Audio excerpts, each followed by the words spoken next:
Assalamualaikum warahmatullahi wabarakatuh. Ketemu lagi dengan saya, Herman Zampek. Kali ini saya akan membahas tentang daya binatang atau nafsu sufiah. Tapi sebelumnya, seperti biasa, yuk mari kita ngopi. Ngobrol perihal iman, ngobrol perihal Islam. Luar biasa.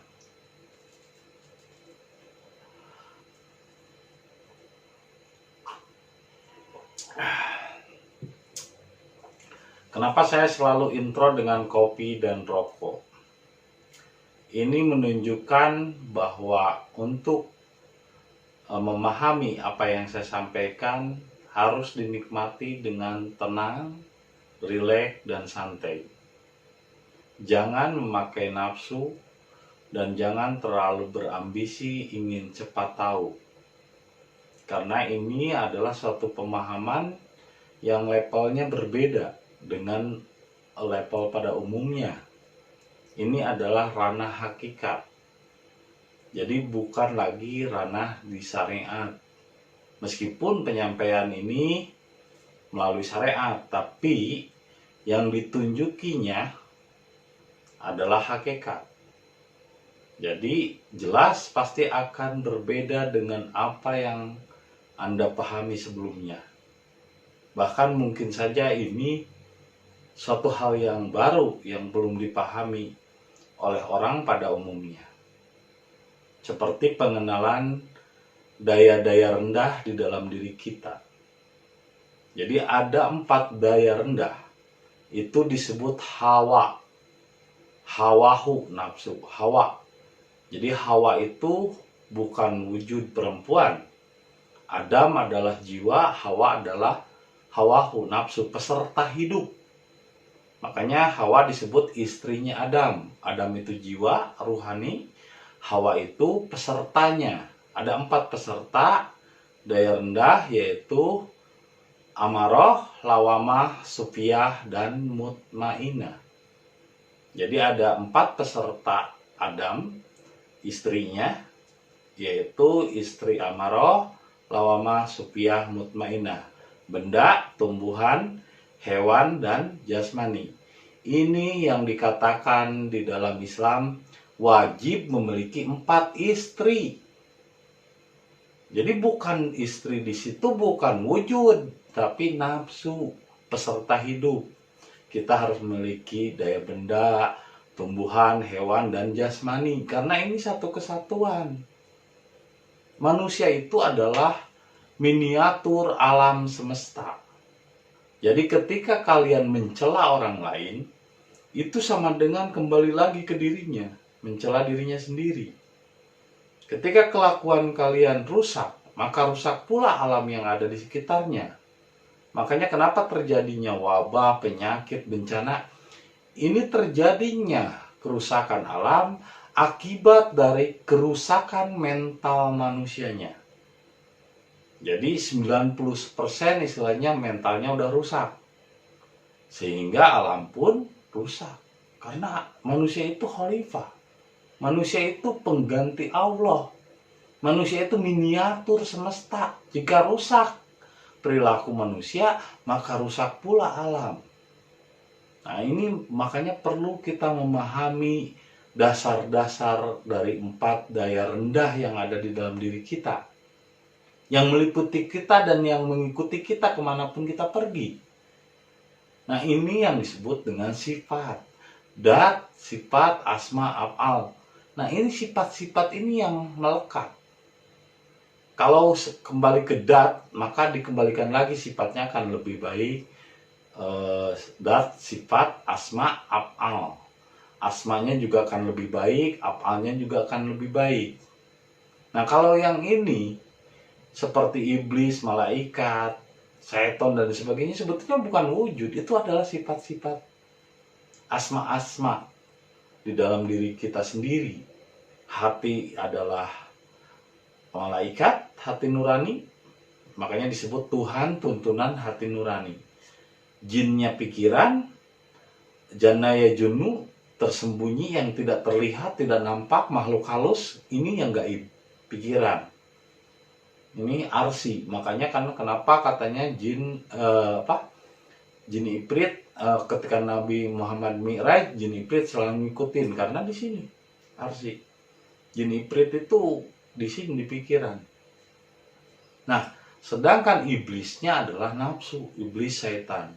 Jadi sebetulnya itu adalah alkemi diri, bukan sesuatu di luar diri. Nah, begitupun 4 istri bukan tentang di luar diri, wujud perempuan bukan. Tapi ini adalah amaroh, lawamah, sufiyah, dan mutmainah. Dalam video sebelumnya saya sudah menjelaskan tentang amaroh dan lawamah. Nah, kenapa sekarang saya baru menjelaskan tentang nafsu sufiyah atau nafsu hewani atau daya binatang? Karena kita sedang dalam keadaan kiamat besar. La uksimu biyaumil kiamah wala uksimu binafsi lawamah. Tidak diragukan lagi, kiamat atau kebangkitan jiwa manusia sedang terjadi. Pada saat itu banyak orang yang masih berada di nafsu lawamah. Jadi bagaimana disebut kehancuran kalau masih banyak orang yang berada di nafsu lawamah? Yaitu nafsu suka mencela, nafsu yang suka mencari-cari kesalahan orang lain. Jadi orang yang suka memfitnah, nebar berita hoax, suka mencela, suka mencari-cari kesalahan orang lain, itu adanya di daya tumbuhan atau nafsu lawamah. Naik ke atas levelnya adalah daya hewani, daya binatang atau nafsu sufiyah. Tapi daya binatang ini juga masih belum sempurna, karena di daya binatang ini ada ego. Binatang itu kan berkelompok. Oh, saya Islam, oh saya ini, saya itu. Itu ketika berkelompok, maka bukan Islam. Ketika masih berkelompok, karena Islam itu bukan kelompok. Islam bukan identitas sebuah agama. Islam juga bukan pengakuan. Makanya kenapa sekarang hancur Islam itu karena pengakuan. Ngakunya Islam, tapi kelakuannya tidak Islam. Golongannya Islam, tapi kelakuannya barbar, anarkis, dan lain sebagainya. Akhirnya Tuhan selalu dipinjam untuk kepentingan. Rakyat selalu dipinjam untuk demo. Tuhan kok diajak-ajak demo? Tuhan nggak usah diajak demo, bro. Kalau lu mau demo, menyuarakan ego kelompok kamu, suarakan aja ego kelompok. Jangan ngajak-ngajak Tuhan. Tapi bisnis yang renyah di zaman sekarang itu. Jadi meski keburukan apapun, seburuk apapun, bungkus saja dengan agama, kata Ibnu Rusdi, maka akan menjadi harum. Jadi sekarang banyak orang yang sebetulnya dia mengusung kepentingan golongan. Ini binatang. Manusia-manusia yang sebetulnya belum manusia, masih binatang. Jadi dia hanya berharap diberi makanan, berharap dari negara, berharap dapat bantuan ini itu. Nah, ini kayak kambing. Hanya kambing dikandangin, nerima makan aja. Nah, ada juga sifat-sifat manusia yang merasa golongannya paling benar, merasa golongannya paling hebat. Jangankan di luar orang yang berserah diri, orang yang sudah berserah diri saja, orang yang sudah dharma saja, ada yang masih seperti itu. Ada yang masih merasa, oh kelompok saya ini yang paling hebat, yang paling murni katanya. Oh paling murni dalam spiritualnya, paling hebat. Itu masih binatang. Kalau dikatakan binatang berarti yang menganggap paling hebat, paling benar itu adalah harimau. Karena dia merasa paling berkuasa di rimba.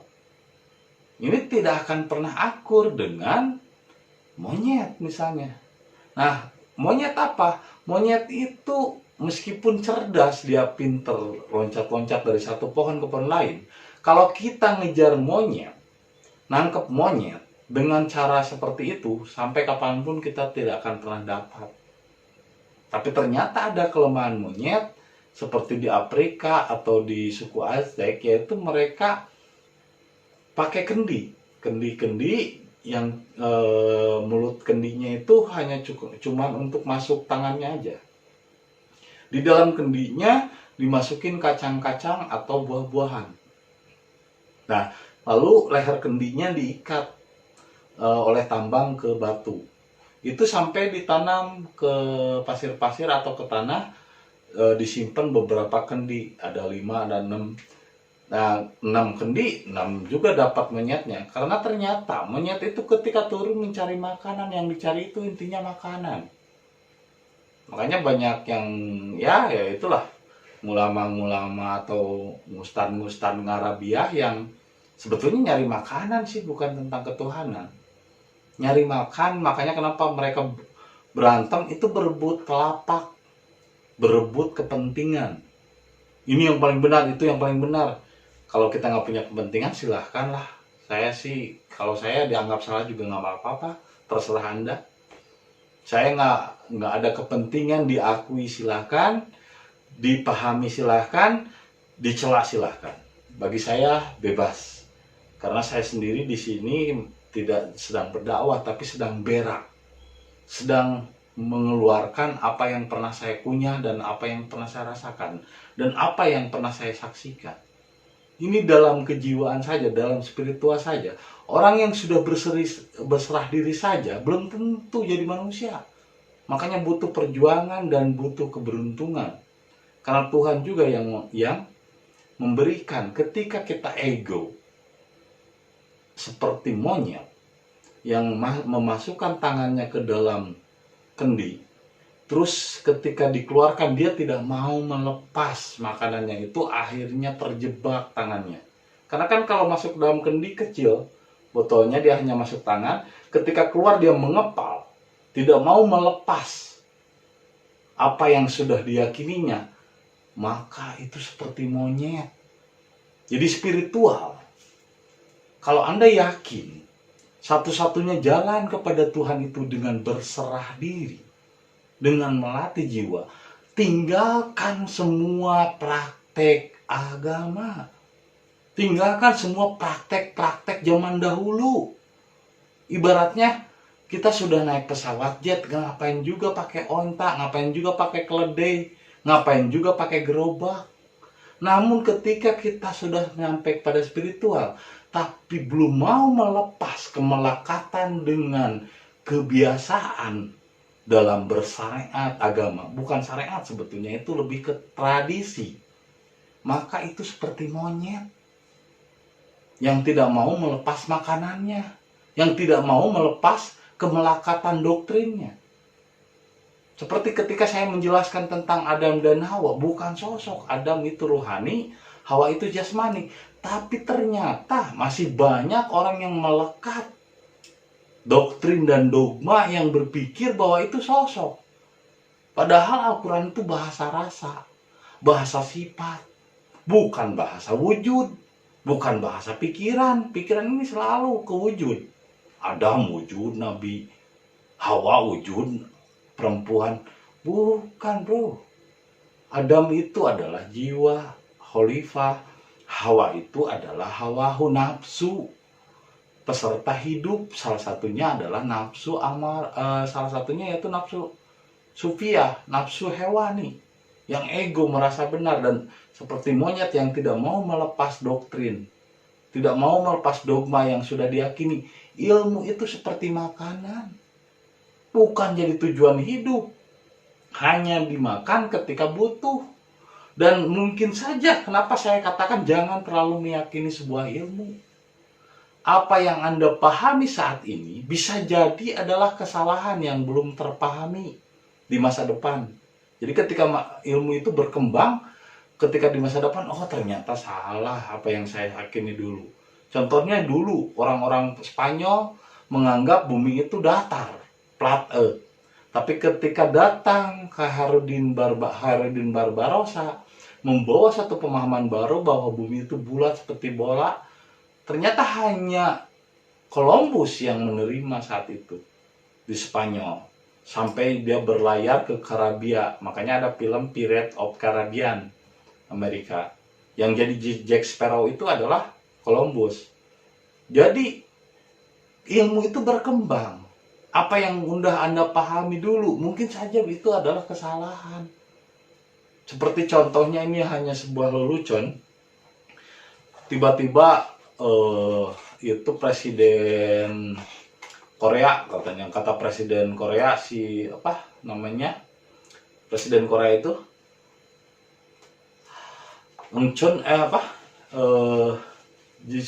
bukan Jisun Pak ya, siapa, kata Presiden Korea, pokoknya habis COVID saya akan menerbitkan pesawat ke matahari, katanya. Wow, semua penggemarnya ketepuk tangan. Hebat, katanya. Korea hebat, katanya. Jisung Pak atau siapa ya namanya, Presiden Korea itu yang rambutnya unik itu. Nah, dia bilang setelah ini Korea akan menerbangkan pesawat dan mendarat di matahari. Semua orang hebat, tepuk tangan para penggemarnya. Tiba-tiba ada wartawan kan jumpa pers yang bertanya, "Pak, tapi yang namanya matahari kan panas, Pak," katanya. "Lebih panas dari cuaca yang kita rasakan saat ini." Tapi tidak kalah geseng, istilahnya mah Presiden Korea langsung, "Kita berangkat malam hari." Wah, kata Presiden Korea. Tiba-tiba Presiden Amerika Donald Trump yang nonton ketawa, "Goblok, dasar goblok," katanya Presiden Korea. Udah tahu, katanya, kalau malam hari kan nggak ada matahari, katanya. Matahari kan adanya siang, malam hari kan nggak ada matahari tuh, tolol, katanya, kata Donald Trump. Terus yang nonton ada si Otong, orang Betawi. Kata si Otong, "Ya," katanya, "Donald Trump sama Presiden Korea goblok," katanya. Padahal kan matahari nggak tahu sebelum lockdown itu buka sampai jam 10 malam, katanya. Cuman sekarang aja pas lockdown jadi tutup, mal-mal gede. Matahari kan buka sampai jam 10 malam, katanya. Ini sebuah joking, artinya persepsi pemahaman yang dipahami oleh seseorang belum tentu sama dengan persepsi yang dipahami orang lain. Dan ilmu itu berkembang, tidak stuck hanya di sana. Justru kalau kita stuck dengan apa yang sudah dipahami, itu seperti monyet. Seperti monyet yang tidak mau melepas makanannya.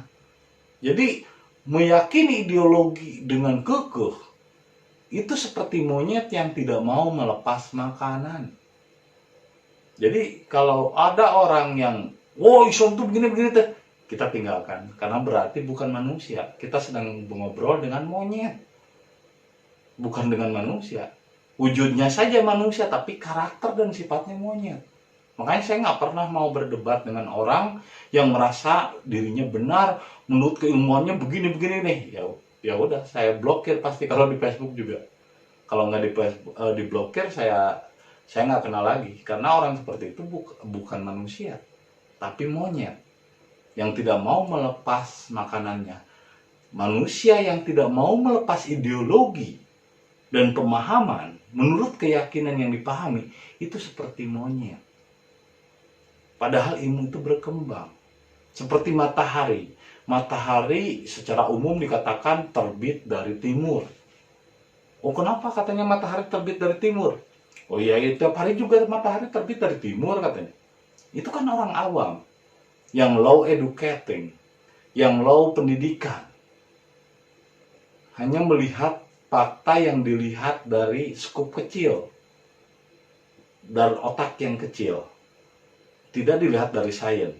Matahari terbit dari barat, dari timur.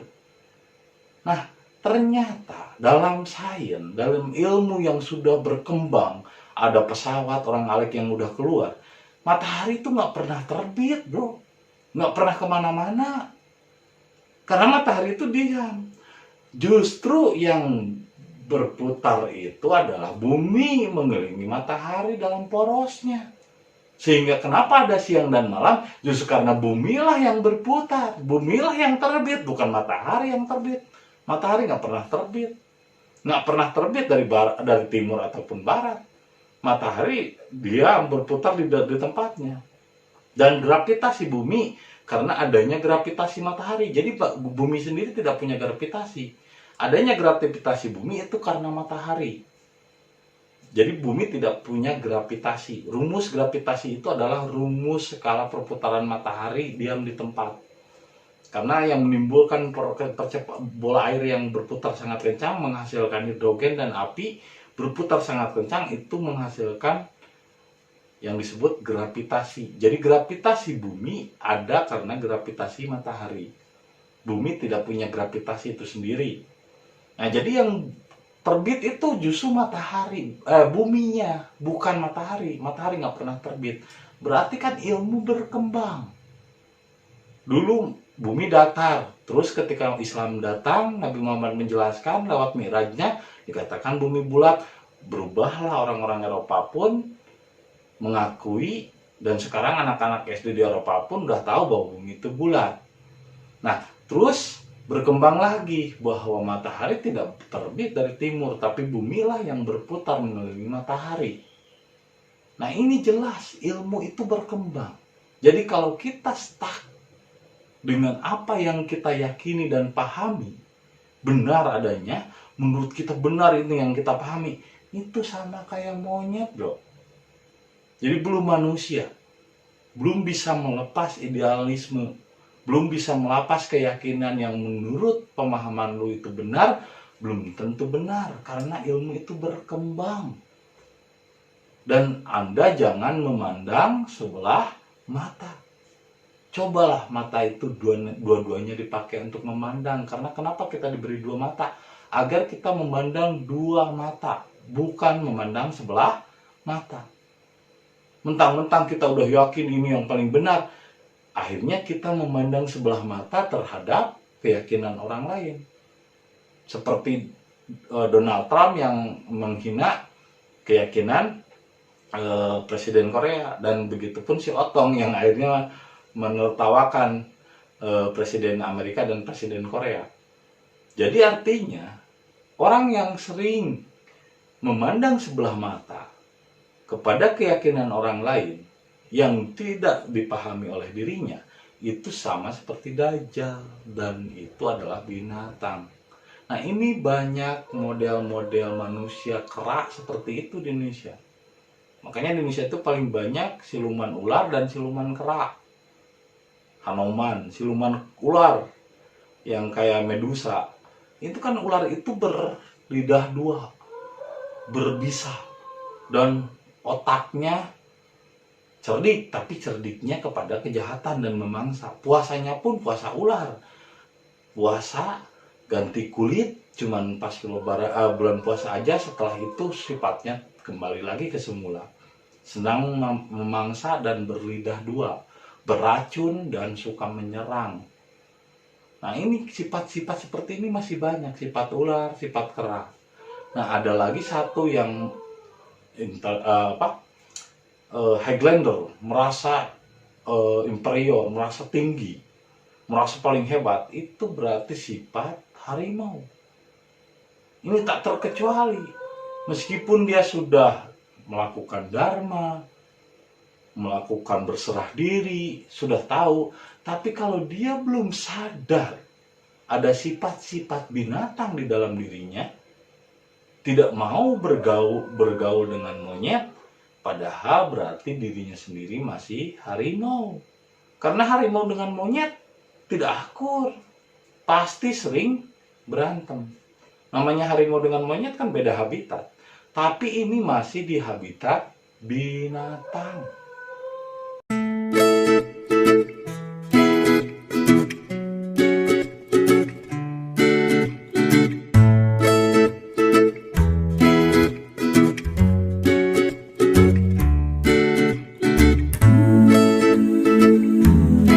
Belum manusia. Jadi yang kalau manusia justru bisa merukunkan sifat-sifat orang yang punya sifat-sifat seperti binatang. Ini jelas nafsu sufi ya, ini halus nggak kerasa. Bahkan seorang yang hebat saja, misalnya pemimpin negeri atau apa, ketika berebut kekuasaan, saling menjelekkan si A, si B seperti kampanye kemarin. Saya melihat ini, waduh, binatang-binatang sedang berebut kekuasaan. Karena yang berebut kekuasaan itu binatang, saling berebut kekuasaan, ego dirinya paling hebat, ego dirinya paling mampu, saling menerkam, saling menghina. Makanya kalau Islam tidak ada namanya kelompok, tidak ada namanya golongan. Dharma itu bukan identitas, bukan kelompok, bukan organisasi. Islam juga bukan organisasi, bukan kelompok, bukan pengakuan, tapi perbuatan. Makanya kenapa saya tidak pernah menjelaskan organ saya. Saya punya organ, saya punya organisasi, tapi tidak pernah saya jelaskan. Karena apa? Itu organ. Organ, dan istilahnya dharma itu bukan organ tapi jiwa. Islam itu bukan organ. Islam itu bukan organisasi. Bukan golongan, bukan pengakuan saya Islam, bukan, saya nggak mau ngaku Islam. Yang penting kelakuan Islam. Daripada sekarang banyak orang seperti mbe Islam, saya Islam, agama Islam.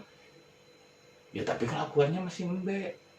Ya kelakuannya masih singa, kelakuannya masih ular, kelakuannya masih monyet. Nah ini untuk apa ngaku Islam kalau kelakuannya tidak Islam? Orang juga udah tahu kamu itu embe gitu, tapi ngaku lagi embe lagi. Ya udah jelas orang juga tahu lu itu embe gitu. Embe kan suka bilang hanya embe yang sombong, yang sering menyebutkan nama dirinya. Padahal orang juga udah tahu dia itu embe, tapi terus aja diomong-omong. Makanya orang yang sering mengulang-ulang, ayo dong sholat, ayo dong ini, ayo dong itu, saya Islam. Ya, bukan itu, bukan ucapan, tapi perbuatan. Nabi Muhammad itu tidak menyampaikan Islam, tidak membawa Islam, tapi membawa akhlak. Innama bu'istu liutamima makarimal akhlak. Yang dibawa Nabi Muhammad itu akhlak. Dia menyampaikan akhlak supaya menjadi manusia.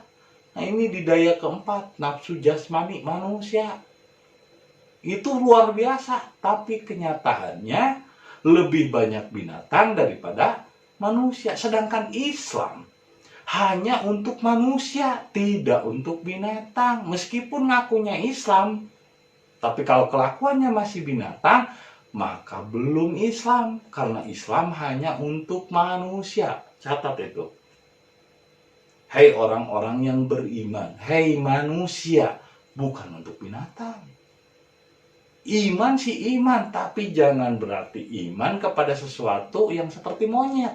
Tidak mau melepas keyakinan. Lu lagi ngapain? Lagi mancing katanya di kloset. Yakin dapat ikan? Yakin dapat ikan, yang penting yakin katanya. Yang penting iman, yang penting seiman katanya. Aduh, monyet. Kambing kan kambing begitu. Yang penting satu golongan.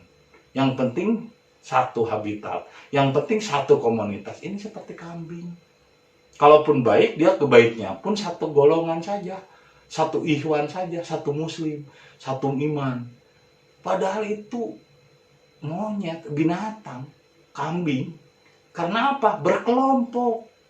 Tidak mau membaur dengan hal yang lain. Jadi ketika ada manusia yang mengaku Islam tapi masih berkelompok, tidak mau gaul dengan Kristen, tidak mau gaul dengan Buddha, tidak mau tahu tentang Hindu dan Yahudi, maka itu masih di daya binatang, belum manusia. Meskipun sudah sampai spiritual dan sudah dharma, tapi ketika ada satu kelompok dengan kelompok lain masih berantem, kelompok si A misalnya, di sini, di Bandung Selatan di sini, beda, tidak mau menyatu. Itu binatang. Jenderal harimau sama jenderal monyet tidak ketemu akhirnya, karena mereka beda habitat. karena mereka beda kebiasaan. Maka jadilah manusia. Kalau manusia itu akur, mau Kristen, mau Hindu, mau beda agama, mau beda keyakinan, mau beda tata cara, ya akur mengayomi. Lalu kenapa tiba-tiba ini kok kelompok ini merasa lebih hebat, senior, merasa lebih tua, kok nggak bisa menandukan kelompok ini? Berarti kan masih belum manusia, masih di daya binatang. Kalau sudah manusia pasti bisa menentukan monyet, pasti bisa menentukan harimau. Makanya saya pas lihat, aduh ini monyet sama harimau lagi berantem, nggak bisa akur dan nggak pernah akan akur, karena yang satu merasa paling hebat harimau, yang satu lagi tidak mau melepas kebiasaan lamanya, tidak mau melepas ideologi yang sudah diyakini bahwa itu benar. Maka jadilah manusia. Jadi banyak orang wujudnya tapi sifatnya masih di daya binatang. Ini yang disebut nafsu supia. Untuk itulah maka kita harus rajin dan senantiasa berserah diri Islam. Serahkan pikiran, hati, dan nafsu pada Allah. Ya, semoga saja Allah mengubah kebiasaan kita, mengubah karakter kita, mengubah asma kita, mengubah sifat kita menjadi lebih baik agar menjadi manusia. Minimal jadi manusia aja dulu. Jangan terlalu tinggi lah muluk-muluk kalau untuk jadi rabani. Jadi manusia saja dulu. Kalau udah kelima barulah manusia sempurna. 5, 6, 7 Rahani, Rahmani, dan Rabani, barulah manusia sempurna. Makanya kata Nabi Muhammad, kalau tidak mampu 4, minimal 1 aja dulu, yaitu nafsu jasmani atau nafsu mutmainah. Meskipun masih nafsu, tapi itu sudah menjadi manusia. Ini luar biasa, jadi manusia saja luar biasa. Nah, sedangkan masih banyak daya-daya binatang yang selalu memikirkan segala sesuatu dengan objek. Muhammad harus ada sosoknya, Adam harus ada sosoknya. Bertemu Adam, wah bertemu Muhammad, bertemu dengan Khidir. Dia bukan sosok bro. Muhammad bukan sosok. Muhammad itu nur. Khidir juga bukan sosok. Khidir itu adalah Ruh Kudus, jiwa yang suci, yang bisa menjelma ke siapa saja. Jadi kalau ada yang mengatakan saya mimpi dengan Muhammad, bohong. Saya mimpi bertemu dengan siapa? Dengan Khidir. Aduh, Khidir dan Muhammad itu kan bukan wujud, sosok, sifat. Datnya adalah Allah, adalah jiwa kita. Datnya itu jiwa kita. Ini Lauh Mahfud itu jiwa. Di dalam diri yang paling dalam. Ini langit yang paling dalam, langit yang paling atas. Itu jiwa, Lauh Mahfud. Itulah kitab di dalam diri. Di dalam Lauh Mahfud. Sidratul Muntaha. Sidratul Muntaha itu kalau orang Arab dilihat dari samping, ini ada jenggotnya. Ini seperti pohon. Ini rindang, pohon rindang. Ini ada janggutnya. Jadi Sidratul Muntaha kalau dilihat dari samping orang Arab itu kayak Sidratul Muntaha, bagaikan sebuah pohon yang rindang. Makanya kalau meninggal, semua ruh keluar melewati Sidratul Muntaha. Semua ruh melewati pohon yang rindang. Ini kepala, lewat hembusan napas. Jadi semua ruh ketika meninggal itu lewat hembusan napas. Sidratul Muntaha, ini Sidratul Muntaha. Nggak usah keluar-keluar jauh dari diri. Sidratul Muntaha itu di sini. Ketika ruh lepas, ini keluarnya dari napas, dari Sidratul Muntaha. Ini kalau dilihat dari samping, ini kayak pohon rindang, Sidratul Muntaha. Nah, arsy itu di sini, di dalam pikiran. Meskipun pikiran itu gaib, tapi ini ada wujud hardware-nya, yaitu otak. Jadi jangan pernah membayangkan sesuatu di luar diri, karena semua itu adalah sifat-sifat dan asma-asma yang ada di dalam diri. Ar-Rahman, Ar-Rahim, asma. Asma itu gerak. Asma itu memberi, berbagi dengan orang. Afalnya dirasakan oleh orang lain. oh ternyata dia baik, dirasakan manfaatnya oleh orang lain, itu af'al. Asmanya ya gerak, Ar-Rahman Rohim berbagi, itu asma. Af'alnya dirasakan oleh orang lain manfaat dari hidupnya. Makanya khairun nas anfa'uhum linas. Sebaik-baiknya manusia adalah yang berguna bagi manusia lain. Itu af'al. Jadi jangan pernah mengaku sudah berserah diri, sudah dharma, kalau belum ada af'alnya yang berguna bagi orang lain. Apalagi kalau hanya masih memperebutkan kepentingan ego. Aku yang merasa paling benar, aku yang merasa paling dharma. Nah itu masih harimau, belum manusia. Manusia itu adalah lebih kepada af'al, lebih kepada manfaat dirinya kepada orang lain. Tidak kepada ego pengakuan ingin diakui. Bahkan ilmu saja diakui miliknya. Oh itu mencaplok, dia mengcopyright ilmu saya. Ya binatang, hewan. Begitulah hewan. Hewan selalu mengaku ilmunya. Padahal tidak ada manusia yang memiliki ilmu kecuali Allah. Ya kan? Saya aja bukan menyampaikan ilmu ini. Ini saya sedang berak karena dunia ini jamban. Saya makan, merasakan, mengunyah, mengalami, lalu saya keluarkan jadi berak. Karena dunia ini jamban, tempat membuang kotoran-kotoran pikiran, sifat-sifat buruk. Maka teruslah berserah diri agar meningkat lagi level kita menjadi manusia. Sementara ini saya perhatikan masih banyak orang wujudnya, tapi sifat di dalam dirinya masih binatang. Itulah yang disebut dengan daya binatang atau nafsu supiah. Ini masih di daya rendah. Terlebih kalau daya rendah atau hewan ini jadi guru. Wih, dia jadi guru spiritual. Muridnya udah nggak bakal jauh itu dari benda dan tumbuhan. Bendanya yang masih suka melihat, memandang dari benda, kesuksesan itu dari benda. Yang tumbuhannya suka mencela dan memikirkan kesalahan orang lain. Masih suka ngurusin orang lain, masih suka mikirin orang lain, terus masih dengki kalau orang lain sukses. Itu tandanya masih di daya tumbuhan dan daya benda. Manusia adalah sudah bebas dari semua kemelekatan itu. Kita tidak pernah memandang orang dari perbedaan.